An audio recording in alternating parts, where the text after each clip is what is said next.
이 시각에 약해요. 그걸 보니까 야, 유골 자체가 끔찍한 데다가 누가 봐도 보니까 이렇게 동그랗게 딱 맞아가지고 생긴 함몰 골절, 원형 골절이 있습니다. 그걸 보니까 별로 이 사건에 대해서 지식이 없는 사람들이 야, 이거 의심스럽다. 또 장준하 씨는 아주 존경받을 만한 분이고 이렇게 생각을 하게 됩니다. 거기에다가 이 사건을 처음부터 지금까지 계속 끈질기게 문제를 삼는 게 SBS입니다. SBS. 그것이 알고 싶다 프로. 1993년 초에 상하로 이 프로를 내보냈어요. 그때 진행자가 문승근이라는 사람이 있어요. 뭐 진행자가 그 시나리오를 쓰는 건 아니니까. 그때 뭐라고 했느냐? 93년에 이렇게 이야기했어요. 이 사건은 더 이상 의혹이 아닙니다. 장준하 씨는 타살되었습니다. 이렇게 이야기했어요. 그때 이미 타살로 자기 판결을 내려버렸어요. SBS가 타살이라는 판결을 내려버렸어요. 여러분, 방송이 타살이라는 판결을 할 수가 있습니까? 타살이라는 판결을 하면은 무슨 거기 살인범이 생기는 거고 범인이 생기는 거예요. 그 경우에 범인은 다시 따라간 김용환 씨라는 이야기가 되는 것입니다. 아니, 재판관도 말이죠. 확실한 물증이 있어도 혹시나 0.001%의 이 착오가 있지 않을까 해가지고 어떤 사람한테 살인사건에 대해서 유죄를 선고할 때는 잠은 못 잡니다, 판사가. 혹시 내가 잘못했다 싶어가지고. 그건 완벽한 조사를 바탕으로도 그런데, 아니, SBS가 무슨 근거로 해가지고 이 사건은 타살입니다. 이렇게 말할 자격이 있느냐. 제가 93년에 월간조선 편집장인데 그걸 보고 기자 4사람을 시켜서 한 달 동안 그 방송이 맞는지 취재를 해보라고 했어요. 결과를 보고를 받고 기사를 쓴 게 83년 5월에 200조 원거리로 한 단편소설 분량분에 중편소설 분량분에 심층 보고서를 썼는데 결론은 뭐냐? 완전한 왜곡이고 조작이다. 오보다 오보. 아주 기교를 부려가지고 무슨 인형을 가지고 추락시키는 실험도 하고 엉뚱한 사람을 녹음을 해가지고 그걸 가지고 타살의 증거라고 들이대놓고 이것은 절대 기자가 할 수 없는 이런 짓을 했어요. 그래서 우리가 오보라고 딱 단정을 했습니다. 저는 그걸로 끝난 줄 알았어요. 끝난 줄 알았는데 의문사 조사위원회라는 게 또 생겨가지고 김대중 때 노무현 때 또 이걸 2차례나 했습니다. 2차례나 해서 2차례 해봐요. 대본이 아마 어떻게 하든지 저걸 타살로 만들려고 얼마나 노력을 했겠어요. 그 의문사위원회가 무슨 짓을 하는지 우리가 다 아는 바입니다. 그래도 이것은 결국은 진상규명 불가로 나왔어요. 2차례. 그러면 이 사건은 몇 분 조사를 했는지 한번 세워봅시다. 1975년 8월 달에 그 추락사가 경찰에 보고되고 경찰이 가서 확인을 하니까 이것은 추락사다. 그럼 경찰이 마음대로 결정하느냐? 검사한테 보고를 합니다. 병사사건 지휘 보고를 신청을 해요. 그럼 검사가 보통의 경우에는 딱 상황 이야기 듣고 경찰한테 맡겨버립니다. 현장에 나가지도 않아요. 그런데 이 경우에는 죽은 사람이 유명한 사람이니까 그때 검사 서돈양 검사 지금 변호사로 일하고 있어요. 이 사람이 현장에 나가서 다 그만도 하고 해보니까 이거 확실하다. 또 가족도 다른 의문을 제기하지 않아요. 부검을 요구하는 사람도 아무도 없었어요. 그래서 시체 그만만 하고 눈으로 이렇게 그만만 하고 추락사로 종결한 사건이에요. 자, 그러면은 그때 한 번 했어요. 그 다음에 1988년에 노무현 정부 때 또 누가 문제를 제기해가지고 경찰에서 또 한 번 했습니다.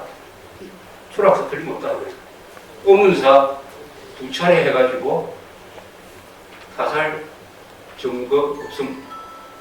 내분해 국가기관에 내분했어요. 내분했습니다. 이제 또 5번째 해달라는 겁니다. 5번째 해달라는 거예요. 근데 김용환 씨라는 분은 교육자입니다.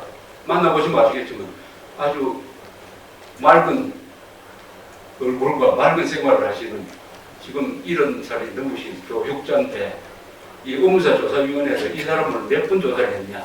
30분을 조사, 30분을 불러서 조사를 하고 그 떨어진 데 같이 내려보자 해가지고 그 나이 많으신 분을 로프로 묶어가지고 같이 내려가는 이거 완전히 이거는 인권 탄압 사건입니다. 앞으로 이거 인권 탄압 사건으로 우리가 문제를 제기를 해요. 한 사람을 향해서 이렇게 오랫동안 이렇게 끈질기게 괴롭힌 적이 없어요. 괴롭힌 적이 없어요. 그런데 여기에 또 SBS가 등장해가지고 2주 전에 또 방송을 했습니다. 2주 전에 소설을 썼어요. 근데 이게 이 사건에 대한 전문적인 지식이 없으면은 그 영상을 보고 보통 사람들은 다 넘어가게 돼 있어요.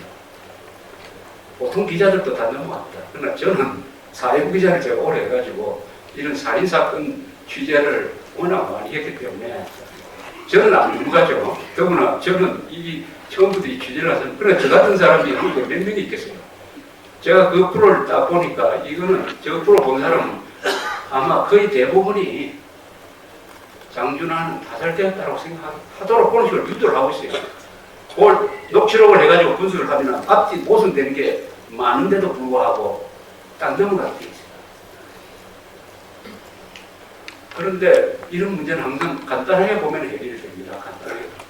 우선 장준하 씨가 그 산에 간 거는 누가 꿰어서도 간 거고 아니고 장준하 씨가 간 거예요.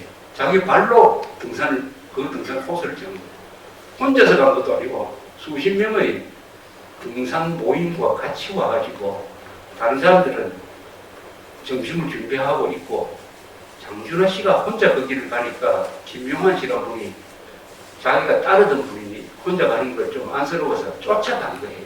그래서 두 분이 거기서 샌드위치 하나 먹고 우리 점심 먹으러 가야 되니까 우리 좀 급하게 내려가자 해가지고 길을 질러 가다가 그런 일이 일어났는데 저기 SBS에는 무슨 이야기가 나왔냐면 장준하 씨가 샌드위치를 2개를 가지고 왔는데 그 산 꼭대기에서 두 분이 샌드위치를 하나씩 나눠 먹었다. 뭐라고 설명이 붙는지 아십니까? 곧 점심 먹으러 갈 사람이 샌드위치 먹은 거 이거 좀 이상하다. 이렇게 나옵니다. 아니 산에 가서 샌드위치 먹는 것도 이게 이상하다. 이런 식으로 모든 문제를 의심의 눈으로 하는데 이번 6월은 쉽게 말하면 그동안에 검찰 조사가 정확했다. 추락사를 뒷받침하는 겁니다. 그게 무슨 뜻이냐 하면 머리에 난 이 유한물 골절은 딱 한 번 충격으로 생긴 거예요. 한 번 충격으로 생긴 거예요. 거의 2번, 3번 맞은 게 아니에요. 한 번 충격으로 생긴 한물 골절이죠. 거기에 다른 데 뭐 맞은 흔적이 없어. 그 다음에 여기 골반에 골절이 있었어요. 오른쪽 편으로. 이것은 이분이 오른쪽으로 떨어져가지고 돌뿌리 같은데 머리가 딱 닿으면서 생긴 골절이라고 합니다. 그러면 저쪽에서 시나리오 쓰는 대로 누가 쫓아가가지고 큰 망치를 들고 이렇게 이제 상상을 합니다. 이 장준하 씨가 타살되었다는 결론을 내리려면 이렇게 해야 됩니다. 미리 그거 올 줄 알고 그게 딱 잠복해서 기다리다가 그렇죠. 하나님이죠. 장준하 씨가 글로 올 줄 미리 알고 딱 기다리다가 딱 한 방 딱 때렸다고 합니다. 하나. 머리를 한 방 딱 때리고 그 다음에 이상하게 사람 죽이려면 어때 한 방만 때립니까? 여러 방 때려야 되는 거 아닙니까? 이 사람은 머리 한 방 때리고 여기 엉덩이를 때려서 골절을 시켰다 이 말이에요. 그러면서 그 시신을 엎고서 내려와가지고 그 자리에 넣어 이런 출입밖에 되지 않는 것입니다. 그래서 이 경우는 뭐냐? 딱 한 번 가격받는 것은 추락해서 딱 한 번 돌뿌리에 딱 머리가 닿고 그걸로 끝이죠. 그리고 이 골반 골반은 누가 때려서 골반 골절은 생길 수 없다고 그러니까 이건 추락할 때만 생기는 골절입니다. 이건 여러분들 군대 생활할 때 이해하실, 군대 생활할 때 그 몽둥이로 빠따 많이 안 쳤습니다. 그걸 주로 엉덩이에 맞잖아요. 엉덩이에. 엉덩이에 빠따 맞는다 해가지고 엉덩이 골절 생기는 사람 있습니까? 그러니까 이것은 추락에 의해서만 생길 수 있는 추락. 그런데 추락에 의해서만 생길 수 있는 것인데도 불구하고 지금 한겨레나 무슨 경향신문이나 이런 언론기관을 위장한 이 선동기관은 그것이 타살의 증거라고 이렇게 우기고 있어요. 타살의 증거라고. 여기에 정치권이 합세를 하고 무슨 모 전직 변호사님 이름을 걸었다고 그러는데 또 다시 한번 조사해달라고 좀 해놨어요. 이거는 앞으로 여러분들이 가만히 있으면 안 됩니다. 이거는 인권 침해 사건이에요. 김용환이라는 한 교육자를 살인범으로 보는 이런 짓을 언론기관과 정치권과 좌파 정권이 지난 20년 동안 합세한 결과 지금까지 나온 것은 없어요. 진실의 적이 있어요. 또 이 참 희한한 게 이 조사 대상은 김용환 씨가 조사 대상이 아니에요. 누가 조사 대상이냐? 이건 추락사라고 결론을 내린 그 검사를 상대로 조사를 해야 돼요. 검사. 근데 이 검사는 좀 변호사로 해놓으니까 겁이 나서 그렇지. 이 만만하게 보이는 이 어진 교육자 이분을 지금 요렇게 지금 좌파 세력과 선동 세력이 괴롭히고 있습니다. 요 지금 괴롭히고 있는 사람들 족보를 딱 보면 과거에 7개 정도의 우리 정치적 선동 사건에 직관적으로 다 관계됐던 사람입니다. 어디까지 올라갈 수 있느냐? 1998년에 좌파 정권 들었으니까 몇 문제 하기 뭡니까? 방공소년 이승복 난 공산당이 싫어요라는 말 한 적이 없다. 조선일보 오보했다. 요렇게 떠들고 나오고 그걸 우리 조선일보 월가조선 다 확인해가지고 그 말 한 것이 있다는 것을 증명해가지고 그 주장한 사람들이 나중에 재판에서 졌습니다.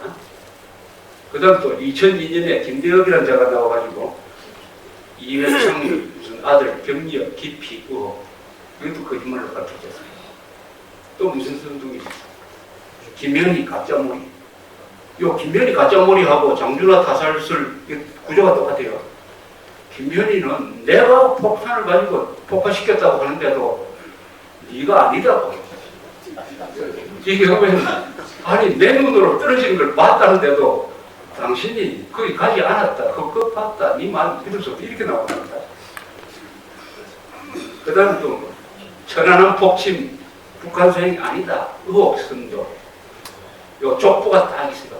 그런데 이런 짓을 하면은 선진국에서는 그런 기자는 그런 선동을 했다는 것이 밝혀지면은 신문사에서 쫓겨나고 영구히 기자직을 못합니다. 우리는 지금 상습적으로 하고 있어요. 상습적으로. 그러니까 한국은 뭐냐? 한국이 왜 선진국이 못 되느냐? 좋은 사람이 없어서가 아니라 이 거짓말쟁이와 악당을 응징하지 못해서 우리가 선진국이 못 되는 겁니다. 나라가 망할 때는 착한 사람이 모자라서 망하는 게 아니고 의인이 모자라서 망하는 게 아니고 악당을 응징할 수 있는 용감한 사람이 없어서 망한다는 말이 있듯이 이런 선동을 하고 더구나 기자라는 자가 이런 선동을 하고도 아직도 펜대를 놀릴 수 있다고 하는 이 대한민국은 끔찍한 나라예요. 끔찍한 나라예요. 이런 선동을 해대기 시작을 하면은 이 나라가 넘어갑니다. 어느 쪽으로 넘어가느냐? 왼쪽으로 넘어가서 가채비 대통령이 될 수 있어요. 왜요? 이런 선동을 하기 시작을 하거든. 거기에 다수 국민들이 많이 잡으면 30%의 국민들이 유권자들, 그것도 배운 자들이 넘어가가지고 한다는 요 원인이 바로 한국의 모든 문제의 가장 큰 원인은 언론이 있다. 기자가 지금 너무 많다. 2만 명이 넘는데 상당수가 기자라는 직을 이용해가지고 정치 선동을 하면서 거짓말을 퍼뜨리고 있다. 거짓말을 퍼뜨리고 있다는 사실입니다. 거짓말. 아니 상수